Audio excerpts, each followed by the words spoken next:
खुलुमबाय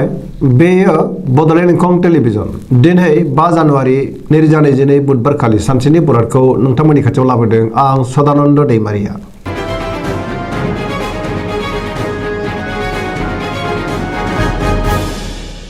सिगां फरायनो लादों मेष राशि गिबि हांखो अ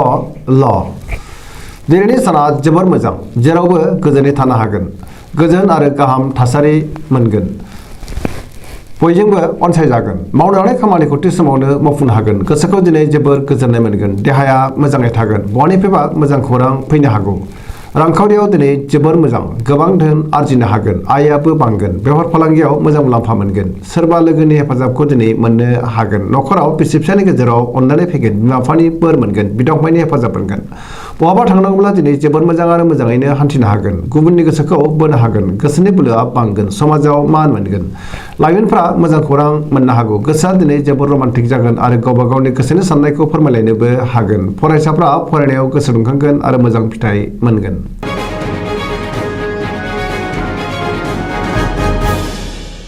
वृष राशि गिबि हांखो इ उ ब। दिनैनि साना मोजां आरो गाज्रिनि गेजेरजों बाबेरलांगोन सोरजोंबा बाख्नाय जानो हागौ गोसोखौ दिनै जोबोर गोजोननायबो मोनगोन गोसोनि बोलोआबो बांगोन मावनो हानाय खामानिखौ मावफुंनो हागोन समाजाव मान मोनगोन रांखावरियाव बारा मोजां नङा नाङा फाङा खरसाया बांगोन गोबां धोन खहा जानोबो हागौ बेफार फालांगियाव मोजां नङा होनजायो न'खराव दिनै बिसि फिसायनि गेजेराव अननानै फैगोन बिदा फंबायजों मोजां सोमोन्दो थागोन देहाया दिनै मोजाङै थागोन गुबुननि हेफाजाब मोनगोन जायखि खामानि मावा मानो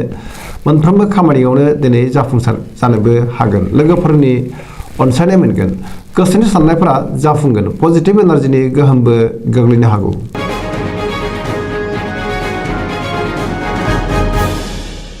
मिथुन राशि गिबि हांखो ख स। दिनैनि साना जोबोर मोजां गोबां बिथिङाव जाफुंसार जानो हागोन गुबुननि अनसायनाय मोनगोन गोसोखौ दिनै जोबोर गोजोननाय मोनगोन गोसोआ जोबोर खुसि जागोन आरो रमान्टिक जागोन देहाया मोजाङैनो थागोन रांखावरियाव जोबोर मोजां बेफार फालांगियाव जोबोर मोजां मुलाम्फा मोनगोन न'खराव अननानै फैगोन समाजावबो मान मोनगोन गोसोनि बोलोआ बांगोन मावनो हानाय खामानिखौ थि समावनो आरो गोरलैयैनो मावफुंनो हागोन सोरबा लोगोनि हेफाजाब मोनगोन गुबुनजों मोजां सोमोन्दो लाखिनो रोंगोन लाइमोनफोरनि गोसोआ दिनै जोबोर खुसि जागोन पजिटिभ एनार्जिनि गोहोम गोग्लैगोन।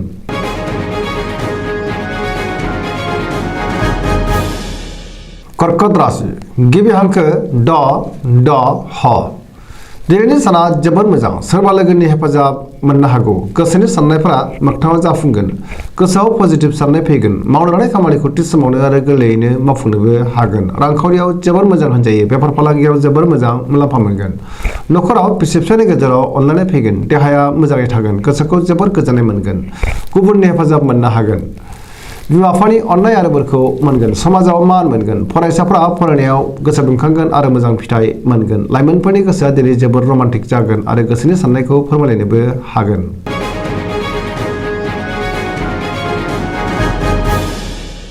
सिंह राशि गिबि हांखो म ट। दिनैनि साना जोबोर मोजां जेरावबो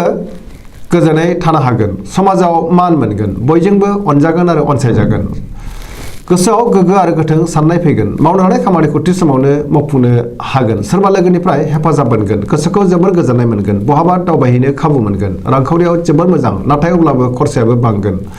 मोननो गोनां धोनखौबो मोननो हागोन बेफार फालांगियाव मोजां मुलाम्फा मोनगोन गोसोनि साननायखौ गुबुननो फोरमायनो हागोन न'खराव दिनै अनलायनाय फैगोन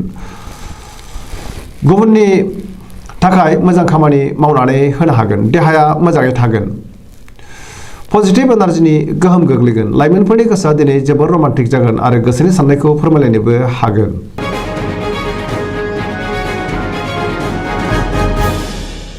कन्या राशि गिबि हांखो प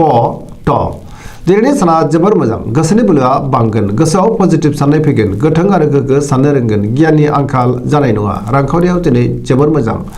नाथाय अब्लाबो खरसायाबो बांगोन बेफार फालांगियाव जोबोर मोजां मुलाम्फा मोनगोन देहाया मोजाङैनो थागोन गोबां सुबुंजों लोगो मोनज्लायनो हागौ न'खराव दिनै अनलायनाय फैगोन गोबां खामानियाव मुखुब थागोन सोरजोंबा बाख्नाय जानोबो हागौ गोसोखौ दिनै जोबोर गोजोननाय मोनगोन पजिटिभ एनार्जिनि गोहोम गोग्लैगोन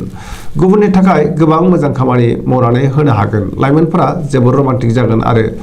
गावबा गावनि गोसोनि साननायखौ फोरमायलायनोबो हागोन।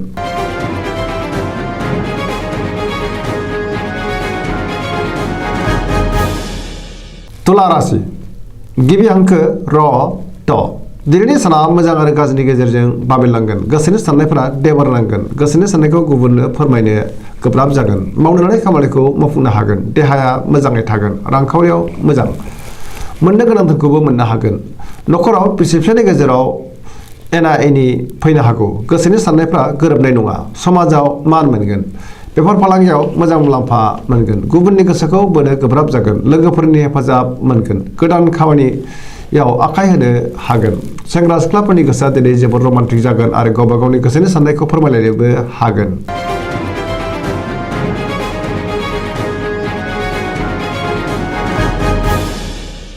वृश्चिक राशि गिबि हांखो न स दिनैनि साना बारा मोजां नङा गोसोखौ जोबोर गुलाय गुजाय मोनगोन समाजाव लोगो लेवा बांगोन सोरबा गोजाम लोगोजों बहाबा लोगो मोनज्लायनो हागौ गोसोआव गोग्गो आरो गोथों साननाय फैगोन मावनानै खामानिखौ थि समावनो मावफुंनो हागोन गुबुननिफ्राय हेफाजाब मोनगोन गोसोनि साननाया जाफुंगोन गोसोनि बोलोआबो बांगोन समाजाव मान मोनगोन न'खराव बिसि फिसायनि गेजेराव अनलायनाय फैगोन रांखावरियाव मोजां नाथाय अब्लाबो खरसायाबो बांगोन बेफार फालांगियाव मोजां देहाया दिनै बारा मोजां थानाय नङा गगा बायदिसिनाजों खस्थ' मोननांनो हागौ गुबुननि हेफाजाब मोनगोन फरायसाफ्रा फरायनायाव गोसो दुंखांगोन लाइमोनफोरा दिनै जोबोर रमान्टिक जागोन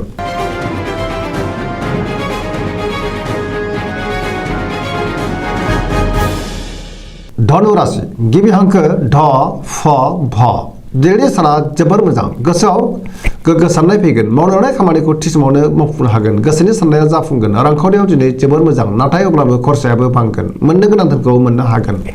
बेफार फालांगियाव मोजां मुलाम्फा मोनगोन समाजाव मान मोनगोन देहायाबो मोजाङै थागोन न'खराव दिनै बयजोंबो गोरोबनो रोंगोन बिदा फंबायनि हेफाजाबखौ मोननो हागोन बहानिफ्रायबो मोजां खौरां फैनोबो हागौ लाइमोनफोरनि गोसोआ दिनै जोबोर रमान्टिक जागोन आरो गावबा गावनि गोसोनि साननायखौ फोरमायलायनोबो हागोन पजिटिभ एनार्जिनि गोहोम गोग्लैगोन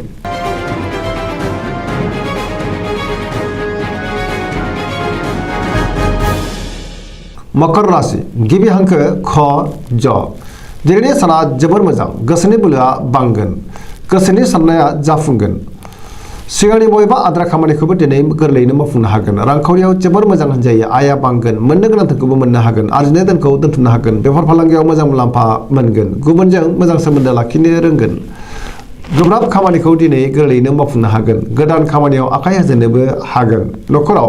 बिसि फिसायनि गेजेराव अनलायनाय फैगोन बिदा फंबायनि हेफाजाब मोनगोन देहाया मोजाङै थागोन सेंग्रा सिख्लाफोरनि गोसोआ जोबोर रमान्टिक जागोन आरो गावबा गावनि गोसोनि साननायखौ फोरमायलायनोबो हागोन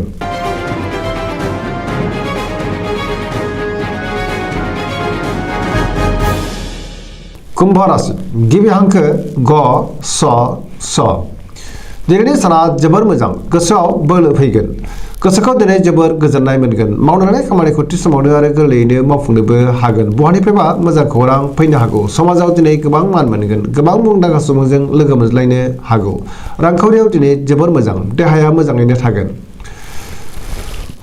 गुबुननि गोसोखौ बोनो हागोन आरो गुबुननि हेफाजाब मोननोबो हागोन बहाबा दावबायहैनो खाबु मोननो हागौ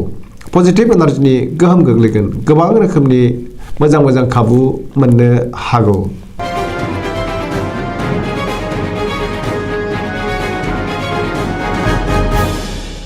मीन राशि गिबि हांखो द स दिनैनि साना जोबोर मोजां गोसोनि बोलोआ बांगोन मावनो लानाय खामानिखौ थि समावनो आरो गोरलैयैनो मावफुंनो हागोन गोदान खामानियाव आखाइ होजेननोबो हागोन गोसोआव पजिटिभ साननाय फैगोन गावनि गोसोनि साननायखौ गुबुननो फोरमायनोबो हागोन देहाया मोजाङै थागोन नाथाय अब्लाबो जानाय लोंनायाव सांग्रां जानाया गाहाम रांखावरियाव जोबोर मोजां आयआ बांगोन बेफार फालांगियाव मोजां मुलाम्फा मोनगोन न'खराव दिनै अनलायनाय फैगोन सोरजोंबा बाख्नाय जानोबो हागौ लाइमोनफोरनि गोसोआ दिनै जोबोर रमान्टिक जागोन आरो गावबा गावनि गोसोनि साननायफोरखौ फोरमायलायनोबो हागोन फरायसाफ्रा फरायनायाव गोसो दुंखांगोन आरो मोजां फिथाइ मोनगोन गोसोनि साननाय आरो लुबैनायफ्रा मोगथाङाव जाफुंगोन दिनैनि राशि फरायनाया एसेनोसै जोबनायाव बेखौनो खावलायो जाहाथे नोंथांमोना सानफ्रामबो जोंनि बे बड'लेण्ड इंखं टेलिभिजनखौ नायबाय थायो आरो साबस्क्राइब खालामो लोगोसे लाइक खालामो आरो शेयार खालामो एसेनोसै गोजोन्थों।